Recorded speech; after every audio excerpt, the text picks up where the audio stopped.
Ողջույն սիրելի ընկերներ, ողջունում եմ ձեզ Freedom Academy-ի տաղավարում, բայց արդեն մի փոքր նոր ֆորմատով։ Մենք այսօր ունենք հյուր, շատ հետաքրքիր ու շատ կարևոր հյուր մեզ համար։ Ուզում եմ ծանոթացնել ձեզ Աշոտի հետ, չնայած հնարավոր է, որ նաև դուք ծանոթ եք արդեն նրա հետ, որովհետև Աշոտը մեր խոշոր կապիտալի կառավարման բաժնի ավագ ֆինանսական խորհրդատու է։ Աշոտը աշխատում է շատ տարբեր մարդկանց հետ, շփվում է շատ տարբեր ներդրողների հետ, նաև բարդ մարդկանց հետ եւ կարողանում է շատ լավ այդ մարդկանց օգնել, որպեսզի նրանք անեն ճիշտ ներդրումներ։ Այսօր խոսելու ենք հենց Աշոտի գործի մասին, այն մարդկանց մասին, ում հետ նա առնչվում է եւ առհասարակ իր սեփական մոտեցումների, կարծիքների Հայաստանում ներդրումներ անելու տրամաբանությամբ։ Աշոտ, շնորհակալ եմ Գյորգին, շնորհակալ եմ հրավերի համար, հետաքրքիր ֆորմատ ես մտածել։ Ես հետևում եմ իհարկե քո գործունեությանը, այն որ բարձրացնում ես ներդրումային ոլորտում կրթական ցենզ Հայաստանի Հանրապետությունում, դա միայն ողջունելի է, եւ նաեւ այս ֆորմատը իրականում ինձ շատ դուր եկավ, ինչի համար, որովհետեւ այսօր ես ունեմ հնարավորություն ոչ ակադեմիական լեզվով, արդեն հստակ,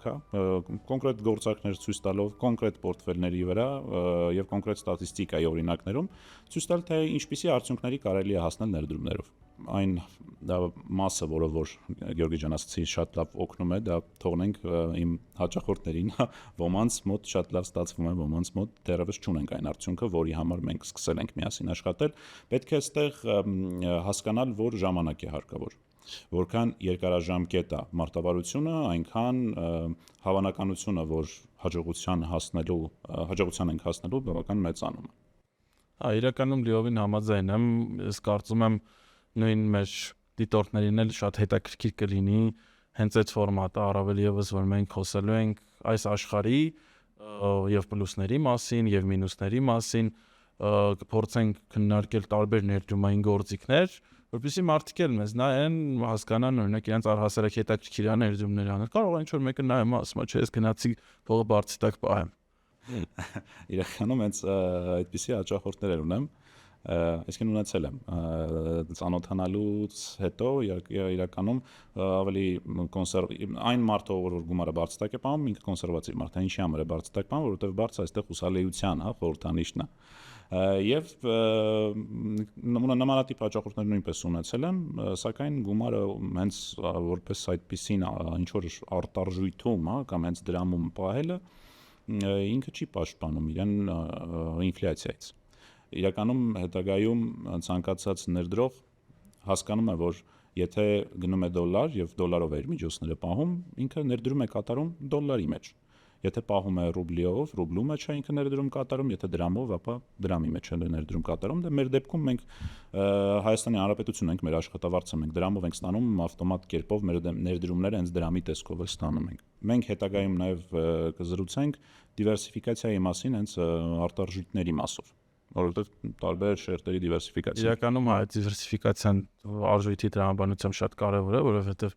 ըստ մարդկանց հետաքրքիր է աշխատավարձ ստացան դրամով, հետո ինչ անեն։ Դրամով ծախսեն, դրամով ներդրում անեն եւ այլն։ Բայց կուզենայի սկսենք ինձ հետաքրքրող մի հարցից, որովհետեւ մենք երկուսս էլ մեր գործի բնույթով շփվում ենք հանրության հետ, բայց ես ավելի շատ շփվում եմ այն մարդկանց հետ, ովքեր ուզում են սովորել, օրինակ վերլուծություններ սովորել, ինքնուրույն կամաց սկսեն աշխատել, իսկ դու մասնավորապես նաև խոշոր կապիտալի կառավարման բաժնի շրջանակներում աշխատում եք երբեմն զգալի մեծ կապիտալ ունեցող մարդկանց հետ, հետաքրքիր է թե ինչ մոտեցումներով են մարդիկ գալիս, այսինքն մարդիկ ովքեր ունեն զգալի կապիտալ եւ ուզում են ներդրումներ անեն, կան մարդիկ երևի որոնք որ ունեն, բայց դեռ մինչև վերջ պատրաստ չեն ներդրումներ անել։ Ուզում եմ հասկանալ մարդկանց վախերը եւ քո կարծիքը ինչքանով են այդ վախերը արդարացված կամ ինչքանով արդարացված չեն։ Երևի թե այս պահի դրությամբ ամենամեծ մտավախությունը դա դոլար արժույթի կշիռն է շուկայում, որովհետև բոլոր ներդրումները, հիմնական բոլոր միջազգային ներդրումները հենց դոլարով էլ կատարվում են, ամենամեծ բորսան հենց Ամերիկայում է գտնվում եւ գրեթե հիմնական ֆինանսական գործիքները դոլարով էլ վաճառվում են։ Այս պարագայում հետաքրքիր ներդրումներ մենք կարող ենք փնտրել դոլարային արժույթների մեջ։ Հիմնականի մասին է խոսքը։ իսկ դոլարն այս պահին ընկնում է։ Դե ընկել է, հիմա պահում է գինը, մենք ենթադրում ենք, որ այն պետք է հետագայում բարձրանա, իրականում ֆակտորները շատ է, թե ինչ ենք մենք այդպես մտածում։ Նաև այս պայդրությամբ մտավախություններից մեկը առհասարակ միջազգային ինդեքսների իրենց պատմական պիկերում գտնվելն է, որովհետև փորձը ցույց է տալիս, որ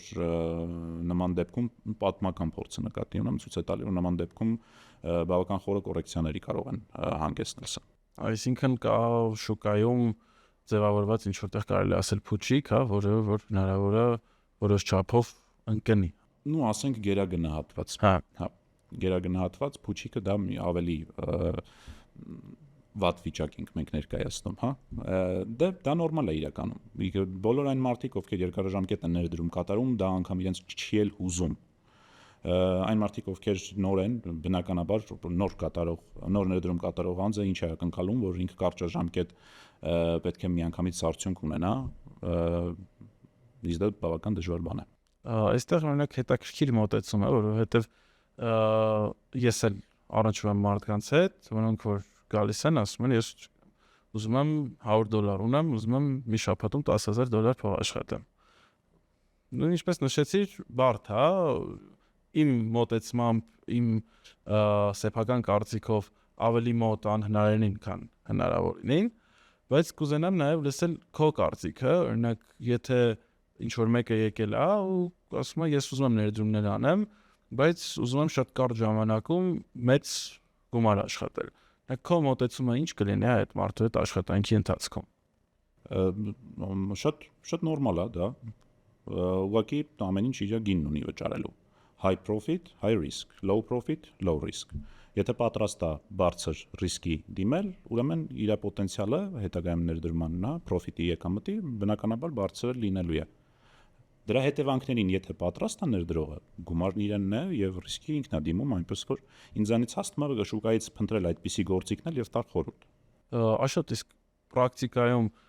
հաճախ է լինում, որ մարդը ասի, ես պատրաստ եմ մեծ ռիսկի, բայց գործարքները անելուց հետո ունեք հասկանաս, որ ինքը իրականում պատրաստ չէ ռիսկի, ինքը պատրաստ չտեսնի պորտֆելի մեջ կարմիր օրինակ թիվ։ Իհարկե լինում են։ Եվ բնականաբար դա էլ ունի իր արձագանքը, զանգեր, հա, նամակներ, ինչու է այսպես, որից հետո բնականաբար այդ մարդուն այդ հաճախորդին ներկայացնում ենք, որ դա կոնտրաստ մարտավարությունն է եւ եթե ի սկզբանե այն հակասում էր քո բնավորությանը, որովհետեւ բնականաբար բնավորությունն էլ մեծ կապ ունի, ամեն մարդ իր բնավորության զուգահեռ ներդրումներ կատարում, եթե ի սկզբանե դա հակասում էր, այդ դեպքում ի սկզբանե կարելի էր ուղղակի չանել այդ ներդրումը։ Այստեղ հետագան է, հարց ենք տալիս, ես հարց եմ տալիս, այս պայդրությամբ ունենք այսինչ արդյունքը։ Ես կարող եմ վերականգնել սեփական քո կատարած ներդրումը X ժամանակահատվածում։ Համաձայն ես, բնականաբար ավելի ցածր գործիքներով ժամանակ է տևելու դա։ Եթե համաձայն է, ես վերադարձնում եմ, եթե ոչ, ապա պետք է թողնենք այդ վիճակը, մինչև շուկան ցույց կտա իսկական արդյունքները։ Իրականում լիովին քեզ հետ համաձայն եմ, Աշոտ, մասնավորապես այն մասով, որ եթե մարդը դիմում է ֆինանսական խորհրդատուի, ֆինանսական խորհրդատուն արդեն իսկ բացի ֆինանսական վերլուծաբանից, ով գիտի եւ ռիսկային ակտիվների հետ աշխատելու ստրատեգիաներ եւ գիտի пассив եկամուտով գործիքներով աշխատելու ստրատեգիաներ, նա ինչ որտեղ ըստ իս հոգեբան է, որովհետեւ մարդու հետ շփվելուց ինձ թվում է դու ինքդ պետք է որոշ չափով հասկանաս, թե որ ակտիվը մարդուն կարա հետաքրքիր լինի, խոսալով իր հետ, թե ինքը ինչ գործունեություն է ծավալել մինչ այդ, օրինակ ինչ առհասարակ ամբողջ կյանքի ընթացքում ներդրումները արել, ինչ գաղափարներ են իրեն դուր գալիս ռիսկի տեսանկյունից, արդյոք մարդու հետ սկսել աշխատելուց այդպիսի ճանապարհ, այսինքն այդպես դիալոգ ձեր մեջ տեղի ունենու։ Հա, իհարկե, ես սեփական փորձով կարող եմ ասել, ունեմ հաճախորդներ, որ ի սկզբանե իրենք միայն կոնսերվատիվ գործիքներ փնտրելով ապահով ներդրումներ կատարելով հետագայում, հա, դրա դիվիդենդներ ասեմ, թե եթե պարտատոմսակուպոնային եկամտաբերություն ասեմ, ստանալուց հետո փնտրել են ավելի ռիսկային գործիքներ, որովհետև հասկացել են շուկան համոզվել են, այսինքն, հա, որ սա աշխատում է։ Փորձ է, ամենալավը, ասում եմ, սեփական փորձն է։ Մարդիկ իրենց սեփական փորձի վրա կարողանում են նաև հոգեբանորեն պատրաստվել եւ ճիշտ հասկանալ ինչպես կարելի է կատարել ներդրումներ։ Ինչևից է, ի սկզբանե իմ խորհուրդն է, որ ցանկացած անձ խոսքը վերաբերում է միջին վիճակագրական Հայաստանի Հանրապետության քաղաքացուն, ով ստանալով կրթություն, փնտրում է աշխատանք եւ արդեն ունենում է աշխատավարձ, հա, ինչ пассив եկամուտ իր աշխատավարձը, ասենք, առաջի եկամուտը։ Ամենակարևոր բանը, որպեսզի կարողանա իր անհրաժեշտ ծախսերի մեջ ներառել խնայողությունը, առաջնահերթ լինի խնայողություն կատարելը, ոչ թե Ինչքան պետք է մարդ խնայել, կախված է շատ ինդիվիդուալ հարց է, ամեն մարդ ունի իր ծախսերը եւ այդ ծախսերը ծածկելուց հետո ավելի շատ ոչ թե ակնկալում եմ ասես օրինակ չեմ X գումար, հա, այլ եկամուտի, եթե դա միջինից բարձր եկամուտ է, որը որ բավարարում է առաջնային կարիքների փակելուն, ապա այդ պարագայում եկամուտի որ տոկոսը օպտիմալ կլինի խնայել եւ ներդրումներ կատարել, օրինակ ամսական կտրվածքով։ Դե այստեղ պետք է հաշվի առնենք միջին աշխատավարձը եւ անձի ամսական ծախսերը, այդ վերցնում ենք անհատ, ոչ թե ընտանիք։ Եթե ընտանիք է, այդ դեպքում պետք է հարցնենք ընտանիքում քանի հոգի աշխատում։ Եթե անհատա կարծում եմ 10-ից մինչև 30%, եթե 10-ը վատագույն դեպքում, լավագույն դեպքում 30% եթե կարողանում է խնայել եւ դա կատարել ամեն ամիս եւ կատարել տարիներով, ապա ես գրեթե վստահ եմ, որ մի քանի տարի հետո ինքը ձեռք կբերի ֆինանսական բարձ, բավական լիկվիդային, որը կբերի իր դիվիդենդները եւ ռեինվեստ կատարելով բարդ տոկոսով, դա բավական մեծ կլորիկ գումար կդառնա։ Այստեղ ամենակարևորը գիտեք որն է, անհատը իր տարիների աշխատածը տեսնում է ներդրման տեսքով։ Շատ մարդիկ աշխատում են տարիներ եւ հետո հետ են նայում, տեսնում են իրենք ոչինչ չեն ձեռք բերել։ Այո, լիովին համաձայն եմ։ Աշոտ, կուզենայի հարցնել, թե մարդիկ, որոնք որ եկել են մեզ մոտ, սկսել են ներդրումներ անել, ինչ ակտիվներից են եկել, այսինքն եթե մեզ մոտ եկել է մարդ, առավել եւս ունի որոշակի կապիտալ, այսինքն ամենայն հավանականությամբ դա իր առաջին ներդրումային փորձը չի։ Հաշվի առնելով, որ Հայաստանի Հանրապետությունում արժեթղթերի շուկան զարգացման փուլում է գտնվում, ամենայն հավանականությամբ ըստիս նրանք նախընտրել են ինչ-որ ալտերնատիվ գործիքներ, հա, օրինակ Հայաստանում գործող նշեմ ավանդներ, ինչ-որ տրադիցիոն բիզնեսներ եւ այլն։ Հիմնականում մարդիկ ինչ ակտիվներից են անցնում արժեթղթերի շուկա։ Հիմնականում մեր հաճախորդները դրանք նախկին ավանդ ունեցած անձիկ են բանկերում։ Հետագայում հասկանում են, որ կա ավելի եկամտաբեր գործիքներ եւ մտնում են ֆոնդային բորսա։ Եթե այդպես նայենք, իրականում կան թվեր, պաշտոնական աղբյուրներ Հայաստանի Հանրապետությունում շուրջ 15, եթե չեմ սխալվում, 15 միլիարդ դոլարի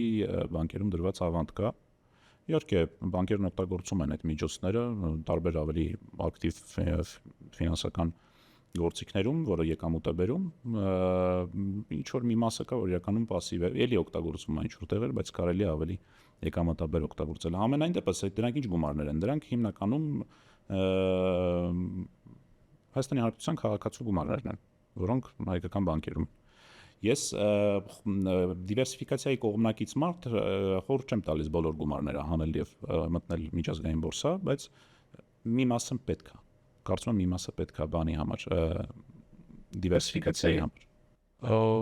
Հա, դա արդեն գնում է նույն դրամով, որոշ մասը հա պահելու, մի մասը դոլարով պահելու, եվրոյով, այո, եվրոյով։ Այսինքն իմ հարցը հիմնական նպատակը այն է, որ մենք հասկանանք մարդը երբ որ ստանում է առաջարկ Freedom Broker Armenia-ից բացել հաշիվ, սկսել ներդրումներ անել։ Ինքը ինչ ակտիվի հետ է համեմատում, այսինքն ինքը ինչ ունի համեմատելու։ Ես ոնց հասկացա, հիմնականում ավանդի հետ է համեմատականը գնալու։ Միանշանակ է, այստեղ ամենաառաջին հերթին պետք է համեմատի իր տարեկան եկամտաբերությունը ու ամենաֆիքսված տարեկան եկամտաբերությունը հենց կենտրոնական բանկն է տալիս է վերաֆինանսավորման տոկոսադրույքը։ Դրանով առաջնորդվելով կարելի է հասկանալ դրանից մի քիչ ավելի բարձր ռիսկով, մի քիչ ավելի բարձր եկամտաբերությամբ, տարբեր ինչպիսի գործիքներում կարելի է բաշխել եկամուտը։ Այո, իհարկե։ Քանի որ մենք հիմնականում դոլարի հետ ենք աշխատում, Freedom Broker Holding-ի, հա, հենց մեր holding-ի, ոչ թե Freedom Broker Armenia-ի, մեր holding-ի թողարկած պարտատոմսերը նույնիսկ տարբեր տրանշներ կան 9.5-ից մինչև 12% տարեկան կուպոնային եկամտաբերություն ունեն։ բնականաբար դրանք աշխատավորում են էմիտենտի կողմից, այս դեպքում էմիտենտը հանդիսանում է հենց ինքը հոլդինգը։ Շատ լավ, ես ուրեմն նաև կուզենամ իմ պատկերացմամբ տարածված ներդրումային ակտիվներից մի փոքր խոսամ, որ ես եմ առնչվում մարդկանց հետ, մեր մասնավորապես ակադեմիայի ուսանողների, ուրեմն ինչպես դու նշեցիր, ավանդները մշտական, բոլորի մոտ ստանդարտ պատմությունն է, ու կա հստակ մոտեցում, որ ավանդը ամենաապահով, ամենակոնսերվատիվ ներդրումն է, որը առհասարակ հնարավոր է անել։ Միաժամանակ ես միշտ պատմում դրա մասին, որ չնայած Հայաստանում բանկային համակարգը երևի թե ամենակայացած ֆինանսական ինստիտուտներից մեկն է, կամ եթե ոչ չասենք ամենակայացած ինստիտուտը, դրանով հանդերձ մի փոքր դիսոնանս է առաջանում, երբ սկսում ես համեմատել Հայաստանի այո շատ զարգացած բանկային համակարգի բանկը, որ օրինակ ամերիկյան խոշոր ինչ-որ կորպորացիայի բաժնետոմս կամ նույնիսկ եթե չենք խոսում ինդեքսների մասին, ինդեքսային ներդրումների։ Այստեղ գալիս է այդ դիսոնանսը մարդկանց մոտ, որ ես ասում եմ եկամուտը եւ ռիսկերը պետք է լինեն համաչափ։ Իսկ եթե ձեզ առաջարկում են ինչ-որ ներդրումային հնարավորություն, որը ունի չնչին ռիսկ, բայց շատ բարձր եկամտաբերություն, ուրեմն ինչ-որ մի բան այն չի։ Մի հատ ստուգեք, մի հատ CB-ի սայթ մտեք, նայեք, արդյոք կա այդ կազմակերպությունը, թե հերթական ֆինանսական պիրամիդան է, որի մեջ մտնելը ամենալավ միտքը չի։ Տալիս են 100% երաշխիք եւ տալիս են ամսական 5% եկամուտ, այդպիսի բան ուղղակի չկա։ Աշոտ, իրականում մեր զրույցը ինձ թվում է շատ հետաքրքիր է։ Իհարկե մեր դիտորդները կասեն ինչքանով հետաքրքիր ստացվեց իրենց համար, բայց անկեղծ ես հաճույք եմ ստանում մեր այս խոսակցությունից, որովհետեւ ստանում եմ ինչ-որ նոր տեղեկություն շուկայի մասին, մարդկանց մասին, ում հետ մենք ամեն օր աշխատում ենք։ Բայց ինձ թվում է մարդկանց նաև շատ կարևոր է հասկանալ, թե ով է իրենց խորհուրդ տալիս։ Ամենայն հարգանքով եւ քո մասնագիտության եւ իմ մասնագիտության նկատմամբ, բայց բոլոր ոլորտներում կան խորհուրդ տվողներ, սովորացնողներ, որոնք երևի թե այդ ոլորտով ասենք մի օր չեն զբաղվել, բայց շատ լավ խորհուրդ են տալիս։ Ուստի ես կուզենամ հարցնել հենց քեզ քո անձնական ներդրումային փորձի մասին, դու ինչ ներդրումներ ես արել, ինչ ներդրումներ ես անում, եթե իհարկե դեմ չես լինի պատմել դրա մասին կամ ինչու՞ չէ միգուցե նաև ցույց տաս։ Իրականում հետաքրքիր մասը դրա առջևում է, Գյորգի, համաձայն եմ, լրիվ համաձայն եմ ձեր հետ։ Չէ, այս առումով այն անձինք, ում ես եմ սպասարկում, կարող են հանգիստ լինել, որովհետև ամբողջ մտքով, հոգով եւ միջոցների մի մասով նույնպես գտնվում եմ ֆոնդային բորսայում եւ իմ սեփական փորձով, իմ սեփական մաշկի վրա, ունեցած զգացողություններով կարողանում եմ մարդկանց ճիշտ փորձել ուղղություն ցույց տալ։ Այստեղ պետք է հասկանալ, որ եթե ես կարողանամ շուկայից ունենալ այն ինչպես ասեմ, այն եկամտաբերությունը, որը շուկայում իրականում կա, եթե ես կարողանամ ունենալ, ես չեմ աշխատի այլևս։ Ես դա առաջինն եմ ասում, որպեսզի հասկանան, որովհետև ես նախ եւ առաջ չեմ դիմում այդ ռիսկին, պետք է դա ֆիքսել, ինքս ինձ համարում եմ իմ առաջին հաջողորդը, ես գիտեմ իմ բնավորությունը, բավական կոնսերվատիվ եմ եւ ես ձգտում եմ ավելի ապահով գործիքներում ներդրում կատարել։ Այն գործիքներում, որտեղից ես կարող եմ հաշվել իմ եկամուտը։ Սակայն շուկայում առկա են ավելի հետաքրքիր եկամտաբեր գործիքներ, ես խորհուրդ եմ տալիս իմ հաջողորդներին, որ մի մասը, միշտ, ինչ որ մի մաս, փոքր մաս, պորտֆելի ինչ որ մի տոկոսը պահել նմանատիպ գործիքներում, որովհետև այդ գործիքներն են, որ տալիս են 1000, 2000 կամ տասնյակ հազարի տոկոս եկամուտներ։ Այսինքն մոդելը քո անձնական, որը եւ նաեւ կարելի ասել ինչ որտեղ դու պրոյեկտում ես քեզ դիմաց մարդկանց վրա խորհրդի կարգով հիմնված է մեծամասամբ կոնսերվատիվ ակտիվների վրա, սակայն չմոռանալով նաև որոշակի ունեք սպեկուլատիվ գաղափարներ պորտֆելի փոքր տոկոսով, ճիշտ պատկերացրի։ Լրիվ Գյորգի ջան, բայց իմ այն մարտավարությունը, որ ես ինձ համար եմ պահում, դա ոչ բոլոր մարդկանց համար է, եւ դա չի նշանակում, որ իմ մարտավարությունը ամենալավն է։ Այ հենց այդ նույն կտրվածքով, իսկ եթե ես դիմում եմ քեզ եւ ինձ թույլ չի գալիս քո մարտավարությունը, ես ուզում եմ ուրիշ մարտավարությամբ աշխատեմ։ Ես ասեմ, ես ուզում եմ օրինակ գնանք sense տարբերակով ձեռք բերենք 100 բաժնետոմս, որ դրանցից գոնե մեկը գները բարձրանա, կոմպենսացնի 99-ի կորուստ։ Օրինակ ես sense ռազմավարություն եմ ուզում։ դա հնարավոր է անել։ Հարցին այսպես պատասխանեմ, ես որպես մենեջեր ընդհանրապես եկամտաբեր չի ինձ, որ իմ հաջորդը գումար կորցնի։ Եվ այստեղ իմ հաջորդը ինչքան էլ բարձր ռիսկերի է պատրաստ,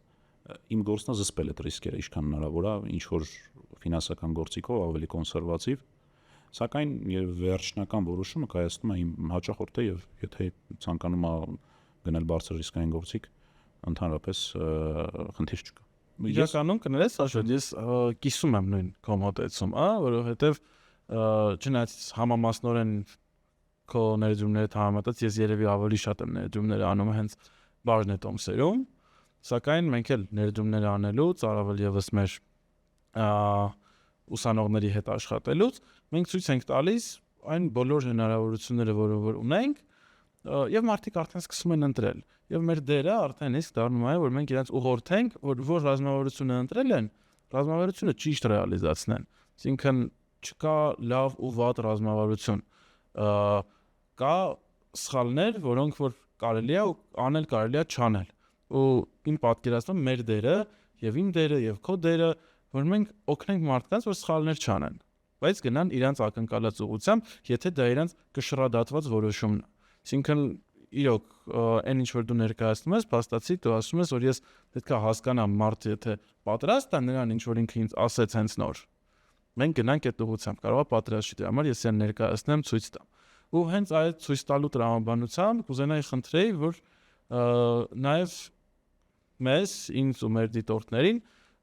ցույց տաս, թե ինչ հետաքրքիր ակտիվներ կան ըստ քեզ, որովհետև նույն մեր դիտորդները շատ հնարավոր է դիտել են իմ ուղիղ եթերները, մեր վերլուծությունները,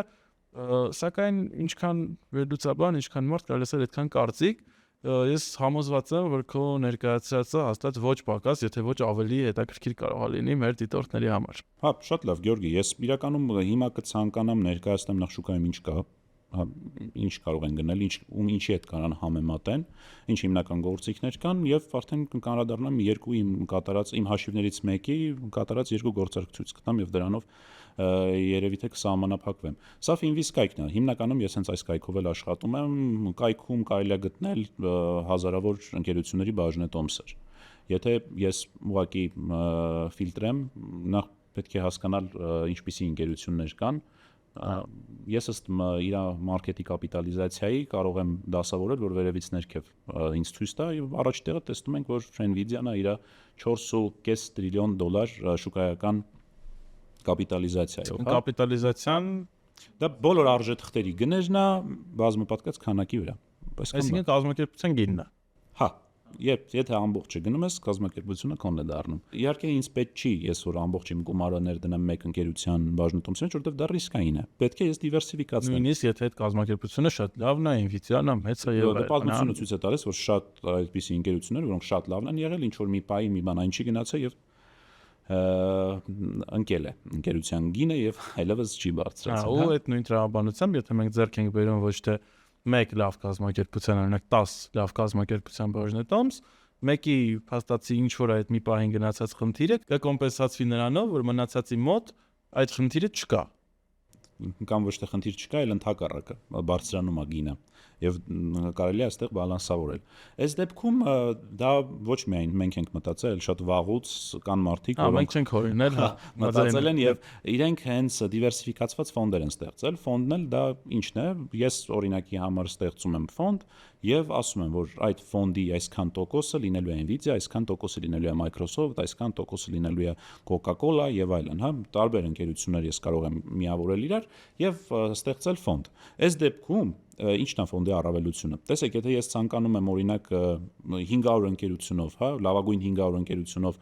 դիվերսիֆիկացնեմ իմ պորտֆելը, ես պետք է ամեն մեկից գոնե մեկ հատ գնեմ։ Ճիշտ է։ Եթե ես հաշվեմ ամեն մեկ հատի գինը իր տարբեր գներ են, բայց մոտավորապես 400-ից 500,000 դոլար ինձ գումար է պետք լինելու, որ ես ստանամ այդ դիվերսիֆիկացումը։ Արդյունքում իմ ներդրած սկզբնական ներդրումը նույն տոկոսով է շարժվելու, ինչի եթե ես ուղղակի այդ ֆոնդում ներդրում կատարեմ։ Ֆոնդի առավելությունը այն է, որ ես պարտադիր չի միանգամից մեծ գումարով, հա, ներդրում կատարեմ, ես կարող եմ մեկ ֆոնդի արժեթղթի գնով ներդրում կատարեմ։ Եվ դա կարող լինի օրինակ $50, $60 կամ 70 կամ 600, էական չի, ամենայն դեպս մեկ հատի գինը ավելի ցածր է լինելու։ Քան եթե դու այդ 500-ը առանձին հատիկ որոշես առնես։ Այստեղ հարցն այն է, որ ես նույն տոկոսն եմ ունենալու, ուղղակի այնտեղ իմ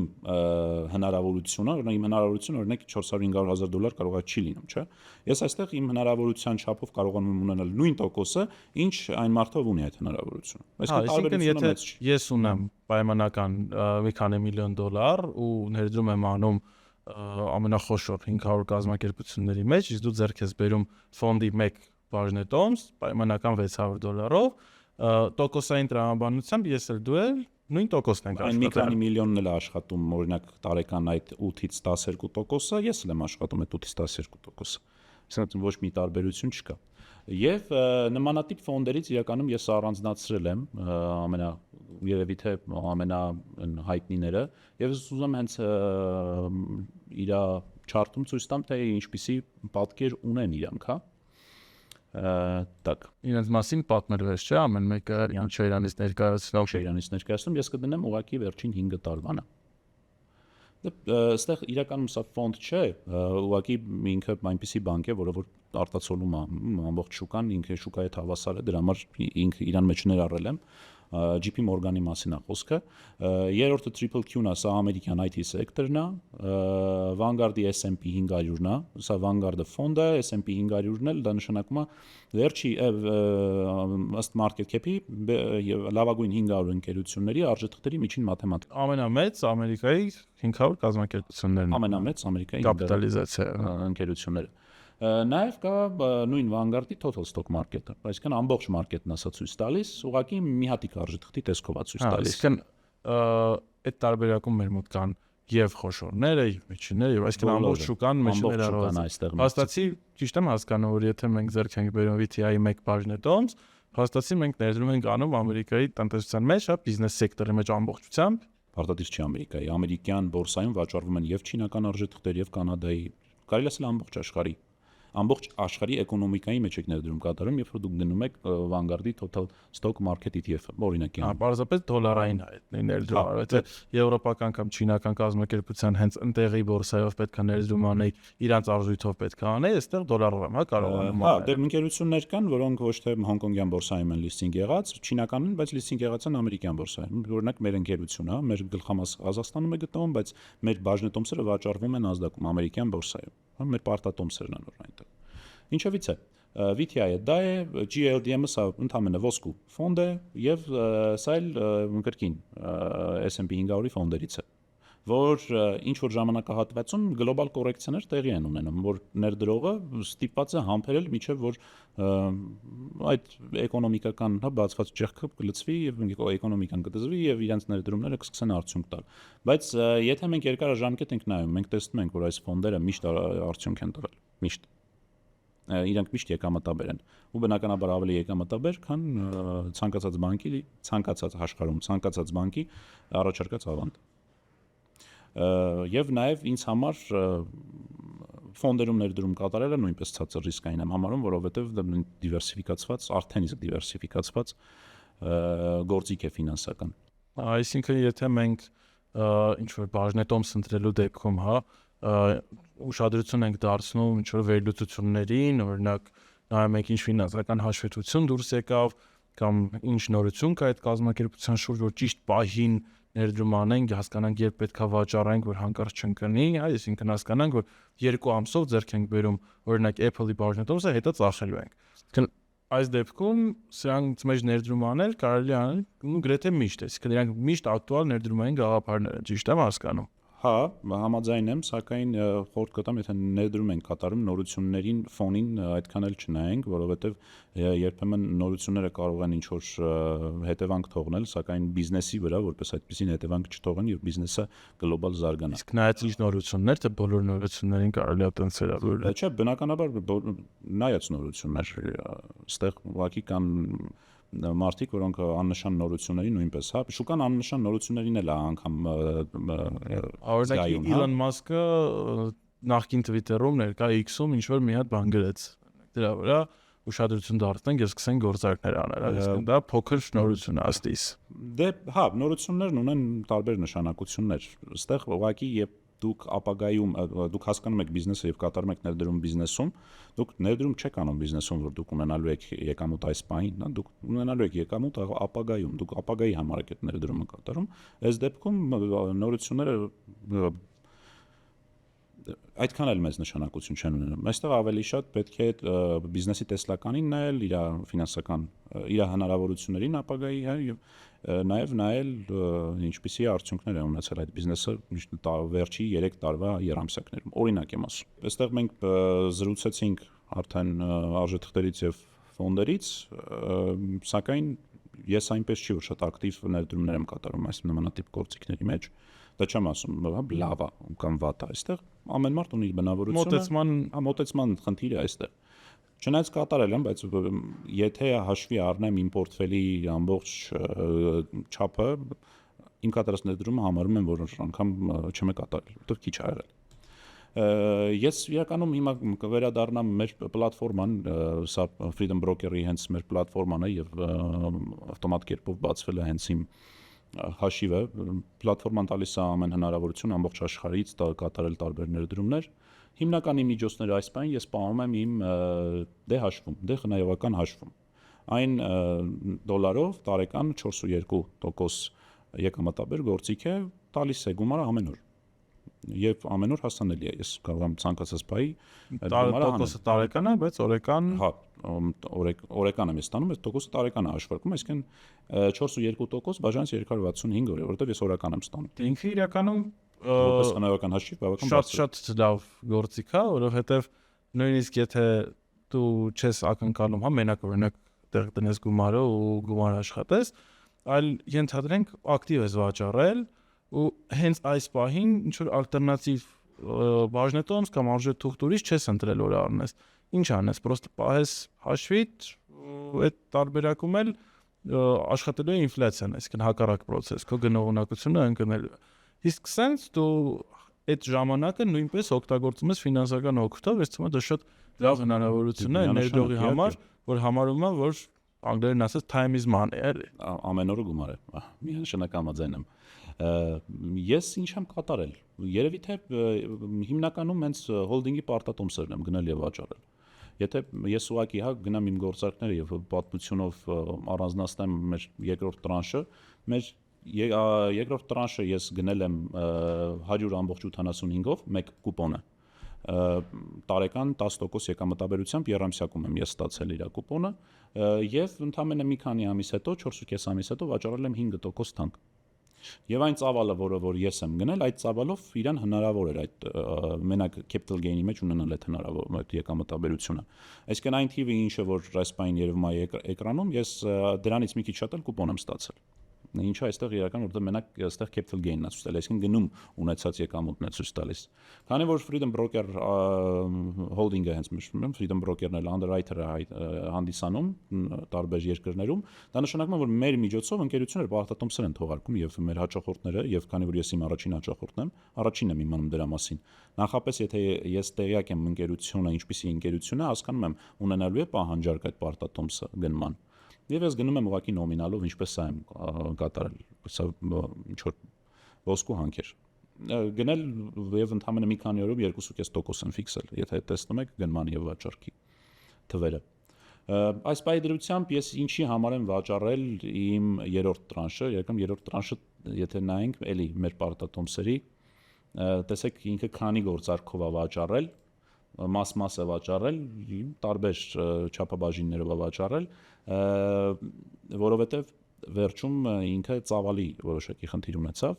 ոչ թե ծավալի խնդիր ունեցավ վաճառքի, այլ ծավալի խնդիր ունեցավ իմ ուզած գնով վաճառքի։ Իսկ ես ցանկանում եմ միշտ թանկով վաճառել։ Ոչ թե գնորդ չկար այդ ակտիվի վրա, այլ քո ուզած գնով գնորդ չկար։ Գնորդ միջինով մեր պարտատոմսերը օրական $3 միլիոն գնորդ կա։ Եթե իհարկե ներդրում կատարած անձը չի կատարում այդ ծավալից ավելի շատ, մեկ գործարքով ամբողջը վաճառելու խնդիր չենք ունենում։ Կներես, հաշտ այստեղ հարկ եմ համարում մեր դիտորդներին կարճ ներկայացնել, թե ինչի մասին հենց նոր խոսքը գնաց, հա, որ Աշոտը ասում է ուզում եմ վաճառել, բայց իմ ակնկալած գնով երկար էր վաճառվում։ Մենք ունենք շուկայում market ու limit order-ներ։ Market order-ով երբ որ դու աշխատում ես, դու ընդհանրապես ասում ես, ես ուզում եմ վաճառեմ օրինակ 200 հատ ակտիվ շուկայական գնով։ Դա իրականանալու է միանգամից, այսինքն չկա ինչ-որ խնդիր, որ այդ գնով առաջարկ չկա, այսինքն դու գինը չես ֆիքսում։ Դու ասում ես ինչ արժի, ես այդ գնով ծախում եմ կամ այդ գնով առնում եմ։ Երբ որ դու աշխատում ես լիմիտային օրդերով, դու ասում ես ես ուզում եմ վաճառեմ այսքան հատ ու այսքան գնով։ Այսինքն Աշոտի դեպքում ինքը ասում է օրինակ իր գինը պայմանական $100, ես այն 110-ով եմ ուզում ծախեմ ու տանդաղա ծախվում։ Այստեղ ինքը նաև ֆիքսում է գինը, որով ուզում է վաճառել, ոչ թե պարզապես քանակա ֆիքսում։ Խնդրում շարունակենք։ Շատ մանրամասն ներկայացրեցիր, այստեղ այս դեպքում Գյորգի ես չկարողացա վաճառեմ ավելի բարձր։ Եթե ես ունենայի ժամանակ, իրականում կկարողանայի վաճառել, ուղղակի այստեղ նպաստի առաջ կանգնեցինք մեր վերջին տրանշն է պարտատոմսերի թողարկում եւ ես մեծ ցանկություն ունեմ դրանք ձեռք բերելու, իսկ դա վաղն է։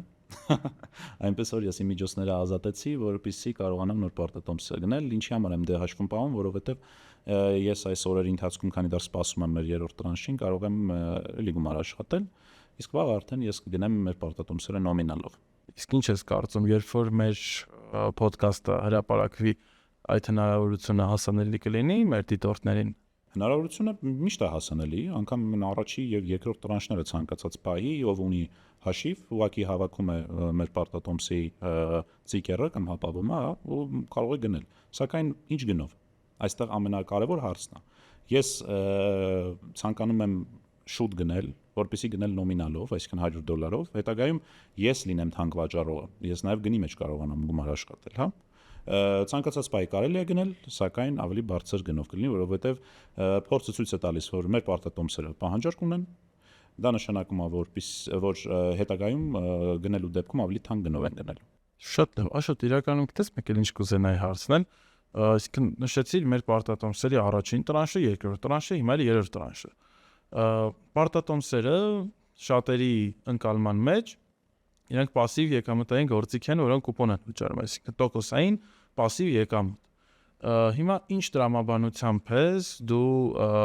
վաճառել երկրորդ տրանշին է, որ արմնես երրորդ տրանշին է, չէ՞ որ այն էլ է Freedom Holding-ի պարտատոմս, էս էլ է Freedom Holding-ի պարտատոմս։ Ինչի՞ չես պահել հենց առաջի տրանշից մինչև վերջ, թող երկրորդ, երրորդ տրանշիններն էլ ուրիշներ առնեին։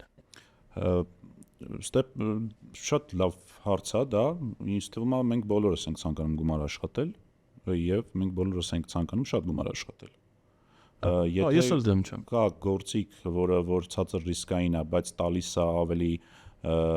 շատ գումար աշխատելու հնարավորություն, քան իր նոմինալ, քան իր կուպոնային եկամտաբերությունը, ապա ինչու ոչ։ Կարելի է գնել նոմինալով, պահել շուկայում հասունանա գինը եւ հետագայում վաճառել, եթե իհարկե կա հետագայում նմանատիպ այլ գործիք գնելու հնարավորություն։ Այսինքն եթե երրորդ տրանշը չլիներ կամ վատը լիներ, դու կպահեիր երկրորդ տրանշի պարտատոմսերը, ճիշտ եմ հասկանում։ Ու կպահեի կուպոնը կստանա, միջև իր մարումը։ Մեր պարտատոմսերը կարճաժամկետ են, 3-ից 4 տարի տևողությամբ, ես 3 տարի ուղղակի կպահեմ, կուպոնը կստանամ, վերջում էլ նոմինալ գնով ընկերությունը ինձանից ետ կգնի։ Իսկ նոմինալը եւ կուպոնը առաջին, երկրորդ եւ երրորդ տրանշերի դեպքում իրանք լրիվ նույնն են, թե փոփոխվել են։ Մեր պարտատոմսերի կուպոնային եկամտաբերությունը կախված էր Ամերիկայի վերաֆինանսավորման տոկոսադրույքից եւ 6 տարիների ընթացքում Ամերիկայի վերաֆինանսավորման տոկոսադրույքը մի քանի անգամ ընկավ։ Մեր առաջի տրանշը 12% է եղել կուպոնային եկամտաբերությունը եւ վճարում էր ամեն ամիս։ Պատկերացրեք, դուք գնում եք ինչ-որ ֆինանսական գործիք եւ այդ ծավալի 1% ամեն ամիս ստանում եք։ Ես դա զուգահեռ էի տանում բնակարան գնել եւ վարձակալության տալու հետ։ Սակայն ավելի բարձր եկամտաբերությամբ եւ ավելի բարձր լիկվիդայինությամբ, քան բնակարանը կարող լիներ, բնակարանը վաճառելը ժամանակ է տանում։ Առավել Հայաստանում դա անելու ենք դրամով։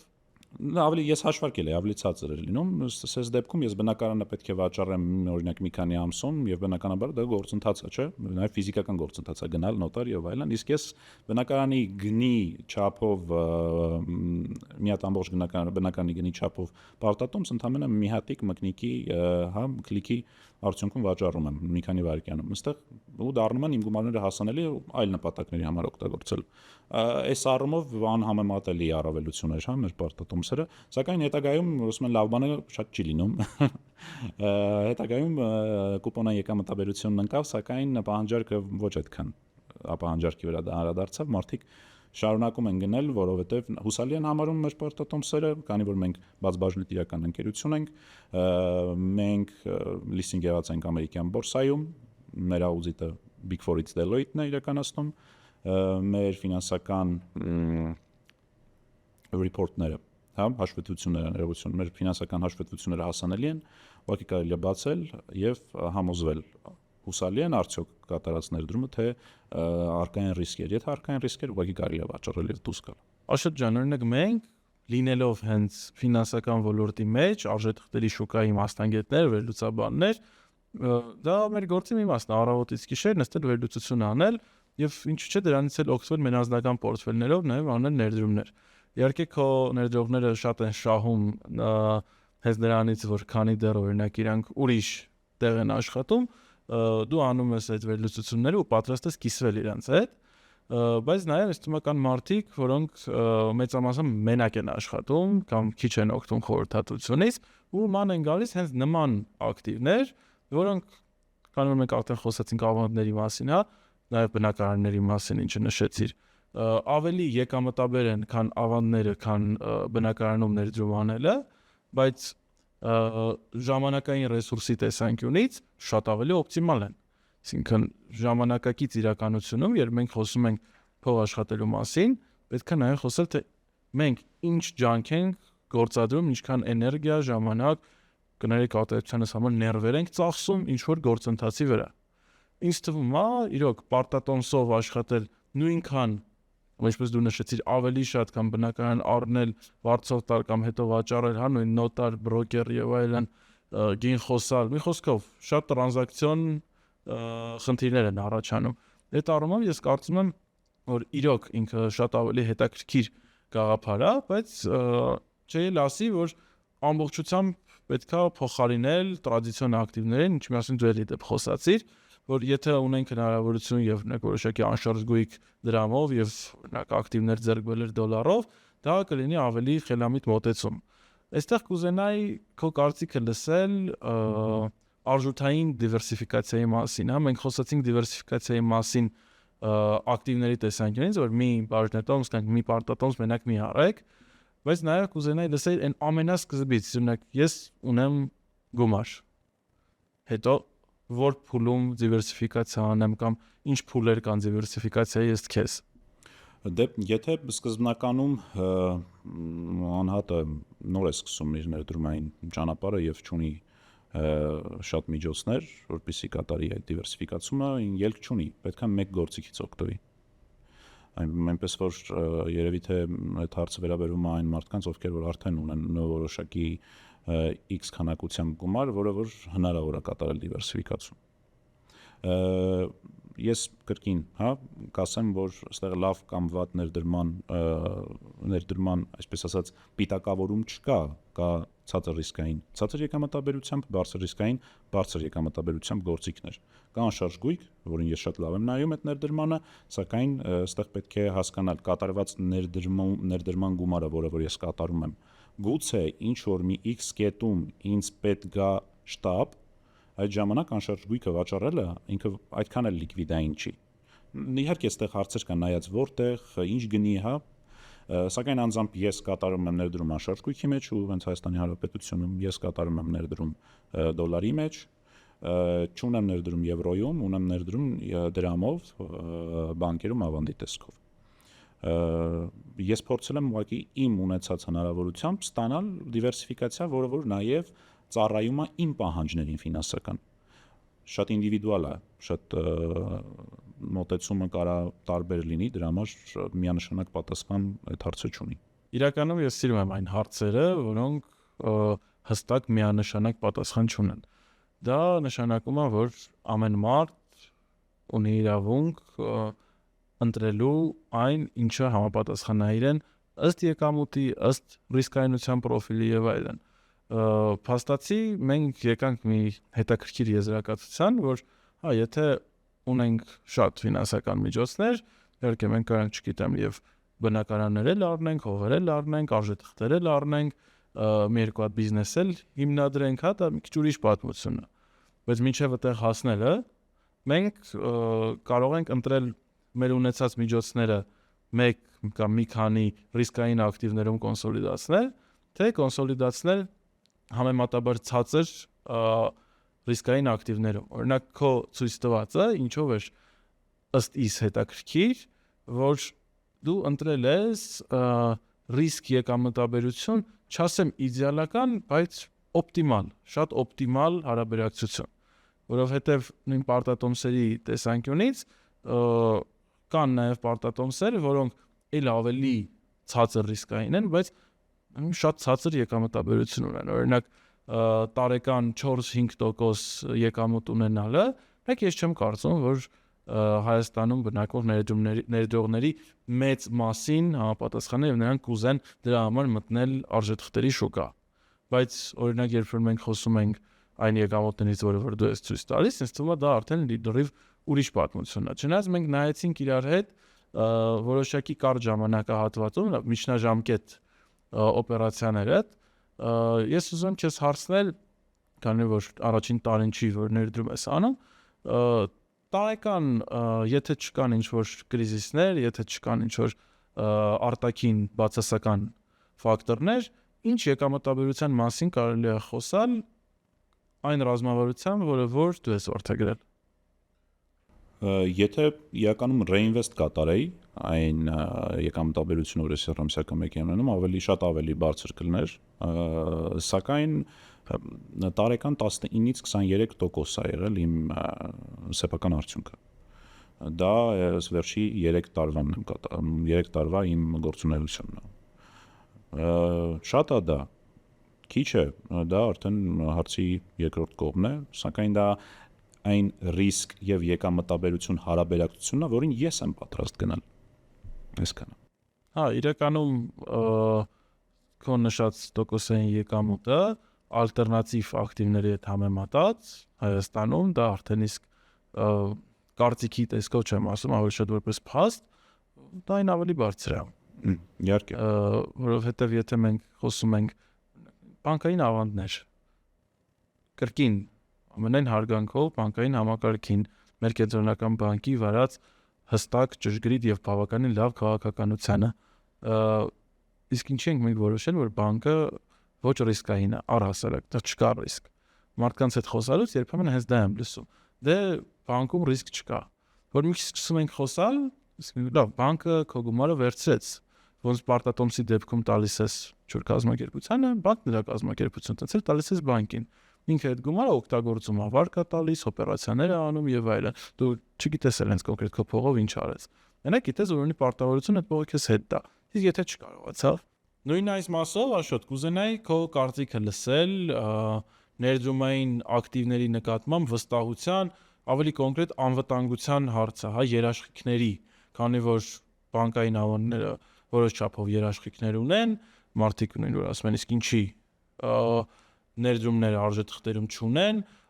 կուզենայի քեզ լսել, արդյոք դա արդարացված է, թե կան ինչ-որ երաշխիքներ առհասարակ։ Իհարկե, Հայաստանի Հանրապետությունում ցանկացած յուրաքանչյուր բանկում, հա,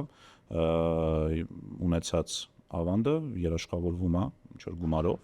թե չեմ սխալվում 15 միլիոն դրամով դրամի դեպքում, դա երաշխավորվում է ավանդների փոխհատուցման հիմնադրամը։ Հայաստանի Հանրապետությունում բանկերը բավական կոնսերվատիվ են։ Բանկի հիմնական եկամուտը որն է, դա գումար է վաճառում ինքը տոկոսով, հա, եւ ես լինելով նախկին բանկային համակարգի աշխատակից, ես գիտեմ, որ Հայաստանի Հանրապետությունում բանկերը մինչեւ չեն լինում, ինչպես ասեմ, երաշխավորված, որ այդ ավանդը վերադառնալը խոսքը վերաբերում է բնականաբար խոշոր վարկավորումներին, իրենք վարկ չեն տրամադրում։ Դրանով հանդերձ ես կարող եմ ասել, որ Հայաստանի Հանրապետության բանկերը բավական կոնսերվատիվ են եւ ցածր ռիսկային։ Ռիսկ չկա ասել, դա ուղղակի ինչպես կարող եմ ասել, ռիսկ միշտ կա։ Ռիսկ չկա ոչ միտեղ։ Անռիսկ արտահայտությունը մենք միշտ ասում ենք պայմանական անռիսկ, որովհետեւ թեորետիկ ով ասեց, որ չի կարող լինի, որ Ամերիկայի կառավարությունը դեֆոլտ հայտարարի, փաստացի ամերիկան սննկանա։ Թեորետիկ դա նույնպես հնարավոր է։ Միանշանակ իհարկե կարող է լինել։ Այստեղ մենք բայց ուզում հասկանամ մեր թեման ինչի սրան գնաց։ Մենք ինչ ենք փնտրում՝ եկամտաբերություն թե ռիսկ, թե քիչ ռիսկ պարունակող գործիք։ Իրականում ամենալավ ցածր ռիսկային գործիքը դա ընդհանրապես աշխատել տանից դուրս չգալը, ոչինչ չանելն է, չնայած անգամ այդ դեպքում ավելի բարձր է ռիսկը։ Այստեղ ոչ թե մենք պետքա ձգտենք գտնել ոչ ռիսկային գործիքներ, այլ մեր ռիսկերը ճիշտ տեղաբաշխենք, ունենանք նաև ռիսկային գործիքներ։ Իրականում երբ որ մենք խոսում ենք նույն ֆինանսական միջոցների ապահովագրումից, հա, այսինքն երաշխավորումից, ես դա ոնց եմ ընկալում, ոնց որ կյանքս ապահովագրում, ասեմ, դե ես էլ մայից չեմ վախում։ Նու հա, այդպես է գալիս։